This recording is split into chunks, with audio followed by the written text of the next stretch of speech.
Now you listen to me, mister. I work for a living. And I mean real work, not writing down gobbledygook. I provide the people of this community with propane and propane accessories. Yep, we saw the clip. It's been done to death, but fuck it. Yes, we're talking about propane. Biopropane from Glycerin, to be specific. So,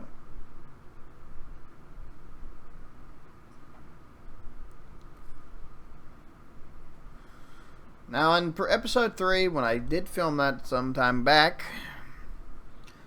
I did address a question that many would start asking, you know, might have thought, at least for a moment, you know, when I filmed episode 3, and that, you know, can we make enough biodiesel to fuel the country, be more self-sufficient? And the answer would be no, unless we kick off aquaponic grown hemp biodiesel.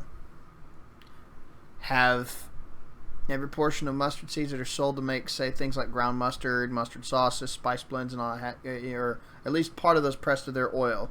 Use whatever portions of coriander seeds meant to be sold off to be made into coriander extract supplements, ground coriander, or coriander that will be used in seasoning blends by other companies be pressed of their oil before being shipped off.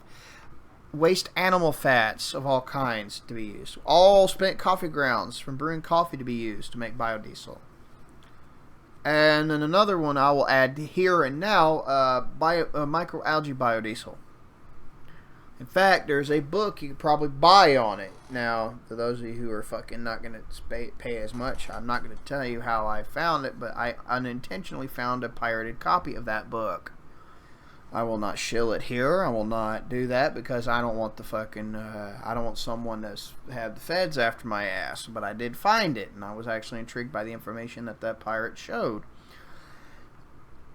And I would strongly suggest, you know, let's not have the cockroaches on my ass, you know, and actually, you know, get it the legal route. I just stumbled upon it while I was researching into the biodiesel from microalgae, and I just found it.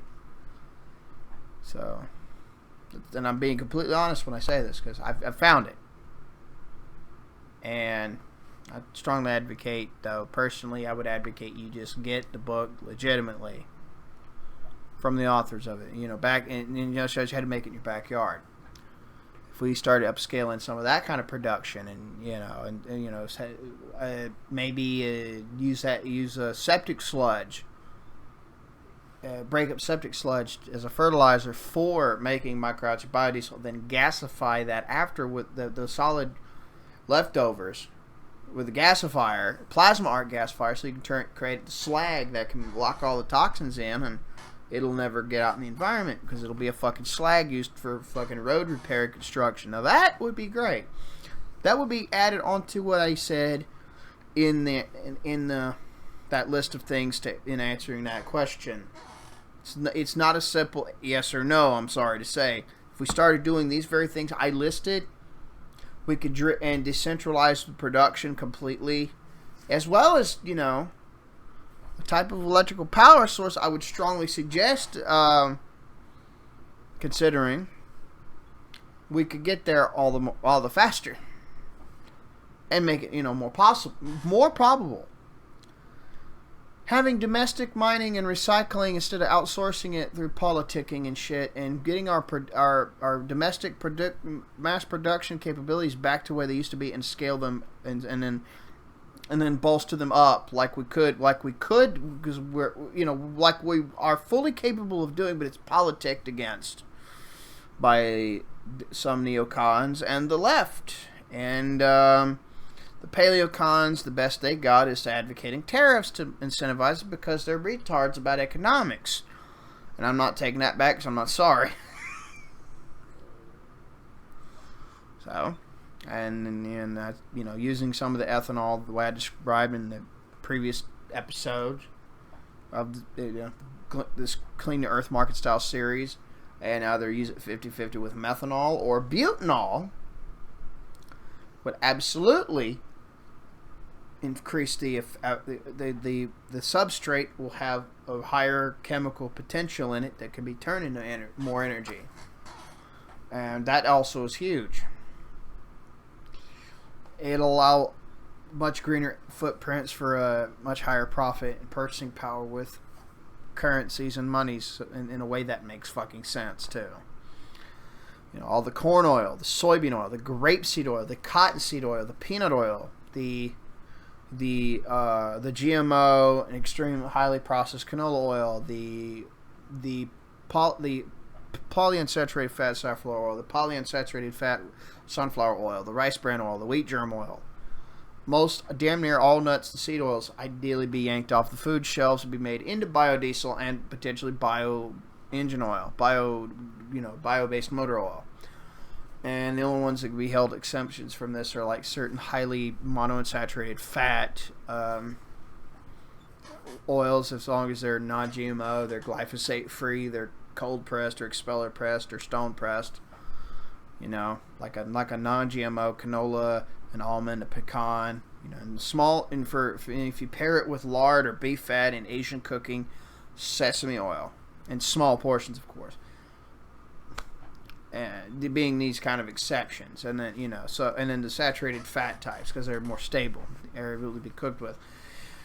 When you do these series of infrastructure changes and these other methods using small to large scale dispersed mass production, near the growing of the stuff and what have you, you'll be able to feed diesel engines needed more so. And what will you do with all that glycerin? Well, it's very simple. Turn it to fucking propane. Since we're already at nearly 7 minutes in, just explaining all this and some updates. Let's get into how we can do this. The glycerin can be hydrotreated just like they hydrogenate seed oils to make shortenings and margarines with. But instead of making the heart, pancreas, liver, and artery slaying, destroying substance, we actually can be making propane in pure water. This will work exactly as the same as propane from the oil field. It's the same fucking molecule, makeup, yada yada. Except it won't come from underground or from boiling off gasoline and condensing it. You'd have to hydrogenate it depending on what process is used. A set number of stages. There was a 2008 document I had for it. I've got to find it again. Particular one. And some would use some would turn it into isopropanol and then deoxygenate the isopropanol into propane. Those two stages will produce water as well, pure water that could go out in the environment, back in the system. It'll be fucking pure as, pure like fucking H2O might as well call it H2O isolate, and put it back in the water systems out in the environment. There you go. Another way would be to have multiple stages of hydrogenating and deoxygenating, depending on how you approach it that way. So we've been going back and forth. Now, you can use hydrogenation of seed oils to make green diesel, and the byproduct is going to be butane and propane, LPG. Well, there's a company that does that. And they need better electrical power source and inputs, but it's very possible, and we can do it. So that's what we got. This is not that long a video, is it, folks? It's good. It's way smaller, way easier to get behind. So with that, when I said 7 minutes in, I meant post starter clips. So anyway. Thanks for watching.